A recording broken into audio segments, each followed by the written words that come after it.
ഇദ്ദേഹത്തിന്റെ റിവ്യൂ വിഷ്ണുവിന്റെ ലാഭത്തിലല്ല ഇത് ചെയ്തിരിക്കുന്നത്. വിഷ്ണുവിന്റെ ലാഭത്തിലല്ല ഇത് ചെയ്തത്. അത് ഞാൻ ഗ്യാരണ്ടിയാ പറയും. ഇതിലെ വെയിലിങ് തൂക്കി അടിക്കുക. ഇവിടുത്തെ രാവിലെ 6 മണി തൊട്ട് 5 മണി വരെ വെയിലാണ്. ഇതിൽ നിന്ന് ഒരു പെയിന്റിന്റെ ഏതെങ്കിലും ഒരു ഇളവിയിട്ടുണ്ട്. തേജസ് കൺസ്ട്രക്ഷൻ തുടങ്ങിയിട്ട് ഇപ്പോൾ ഒരു 5 വർഷത്തിലേറെ ആവുന്നു. അപ്പോൾ കുറേ പ്രൊജക്റ്റുകൾ ചെയ്തിട്ടുണ്ട്.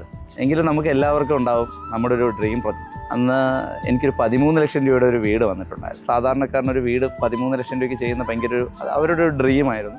എൻ്റെ ഒരു ഡ്രീം പ്രോജക്റ്റ് ആയിട്ടാണ് ഞാൻ അന്നത് ചെയ്തത്. ഏകദേശം 1 മില്യണോളം ആൾക്കാർ യൂട്യൂബിൽ കാണുകയും ഇപ്പോഴും ഇന്നും കേരളത്തിൻ്റെ പല ജില്ലകളിൽ നിന്നും കേരളത്തിന് പുറത്തുനിന്നും അതിൽ നിന്ന് കോളുകൾ വരാറുണ്ട്. അതിൽ നിന്ന് പലരും എന്നോട് പ്ലാൻ ചോദിക്കാറുണ്ട്. അവർക്കൊക്കെ ഫ്രീ ആയിട്ട് തന്നെയാണ് ഇപ്പോഴും ഞാൻ ആ പ്ലാൻ കൊടുക്കുന്നത്. അപ്പോൾ ആ ഒരു വീട് അന്ന് ചെയ്തതാണ് എൻ്റെ ബിസിനസ്സിൽ എനിക്കുണ്ടായ ഒരു ടേണിംഗ് പോയിന്റ് എന്ന് പറയുന്നത്. തേജസ് കൺസ്ട്രക്ഷൻ ഇന്ന് ഇപ്പോൾ നിൽക്കുന്ന ഒരു ലെവലിലേക്ക് വരാനായിട്ട് വളരെയധികം എന്നെ സ്വാധീനിച്ച ഒരു പ്രൊജക്റ്റായിരുന്നു അത്. നമ്മൾ ഈ ആഫ്റ്റർ കൺസ്ട്രക്ഷൻ നമ്മുടെ പല ക്ലയൻറ്റുകളെ നമ്മൾ വിളിച്ചിട്ട് അവരുടെ റിവ്യൂസും കാര്യങ്ങളും ചോദിക്കാറുണ്ട്. ഇപ്പോൾ റിവ്യൂസ് എടുക്കുന്നുണ്ട്. അപ്പോൾ അതിനൊപ്പമായിട്ട് നമുക്ക് ഈ ഒരു വീട്ടിലും നമുക്കൊന്ന് വിളിച്ചു നോക്കാം. നമ്മൾ 13 ലക്ഷം രൂപയ്ക്ക് 3 വർഷത്തിന് മുന്നേ ചെയ്ത ആ ഒരു വീട്ടിൽ നമുക്കൊന്ന് വിളിക്കാം. അദ്ദേഹം ഉണ്ടെങ്കിൽ നമുക്ക് അവിടെ പോയി അവിടുത്തെ വിശേഷങ്ങളൊന്ന് ചോദിച്ചു നോക്കാം. ഹലോ അങ്കിളെ, വീട്ടിലുണ്ടോ? വീട്ടിലുണ്ടോ? അപ്പം ഞാൻ ഒന്ന് അങ്ങോട്ട് വരികയാണേ. കുറേ നാളായല്ലോ കണ്ടിട്ട്. വീഡിയോ ഒക്കെ കാണാറുണ്ട്. സുഖമാണോ മോനാ? ബാംഗ്ലൂർ അങ്ങ് പോയി.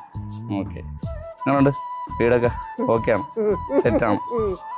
നമ്മളിങ്ങനെ വീഡിയോ ചെയ്യുന്ന അറിഞ്ഞ കണ്ട അങ്ങനെ നമ്മൾ പഴയ വീടുകളിലോട്ട്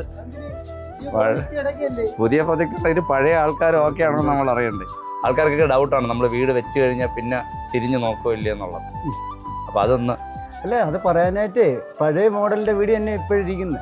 വീണ്ടും വന്ന് നോക്കുന്നുണ്ട്. ഇത് കുറവുണ്ട്, അതൊക്കെ തീർത്ത് തന്നുകൊണ്ടിരിക്കുകയാണ്. ആരെ വിളിച്ചാലും വരുന്നുണ്ട്. പിന്നെ ഇതിൽ കൂടുതൽ എന്താ ഫംഗ്ഷന് വിളിച്ചായിരുന്നുണ്ട്. ഇവിടെ വെച്ച് എൻ്റെ മകൻ്റെ കല്യാണം നടന്നു. മനസ്സമാനമായിട്ട് ഉറങ്ങാൻ പറ്റുന്നു. ഇതിൽ കൂടുതൽ എന്താ വേണം വീട്ടില്? ഞാൻ നമ്പർ കൊടുക്കേണ്ട കാര്യമല്ല. ഞാൻ വീക്കിലിന് റോഡിലൊരു വീട് വയ്ക്കുന്നുണ്ട്, പോയി കാണാൻ പറയും. പലരും വന്നിട്ട് നോക്കി എന്താണെന്ന് അറിയാമോ? ബാത്റൂമിന്റെ സൈഡിൽ പൊള്ളലുണ്ടോ, ആളിൻ്റെ അകത്ത് പൊള്ളലുണ്ടോ, ഞാൻ ചോദിക്കട്ടെ 3 വർഷം പറഞ്ഞു ഇവരെല്ലാം. ഇതിൽ നിന്ന് ഒരു പെയിന്റ് പോലും പൊള്ളി ഇളവിയിട്ടില്ല. പിന്നെന്തോ ഗ്യാരണ്ടി പറയാം. ഇതിലെ വെയിലിങ് തൂക്കി അടിക്കുക. ഇവിടുത്തെ രാവിലെ 6 മണി തൊട്ട് 5 മണി വരെ വെയിലാണ്. ഇതിൽ നിന്ന് ഒരു പെയിന്റിന്റെ ഏതെങ്കിലും ഒരു ഇളവിയിട്ടുണ്ട്. പല വീടുകളും 1 വർഷം കഴിഞ്ഞ് പൊട്ടിപ്പൊളിഞ്ഞ് ഇളവും. മോളിൽ നിന്ന് ലീക്ക് ഉണ്ടെന്ന് പറയാം. നമുക്കിതുവരെ ഒരു കുഴപ്പം. അന്നാളൊരു പാർട്ടി വന്ന് ഇതിൻ്റെ അകത്ത് കയറി നോക്കിയത് ബാത്റൂമാണ്. ബാത്റൂമിന്റെ സൈഡേ ബെഡ്റൂമുമായിട്ട് പൊള്ളി ഇളവുന്നുണ്ട്. അതാണ് അവരുടെ മെനു. ഹാപ്പിയാണ്, ഫുൾ ഹാപ്പിയാണ്.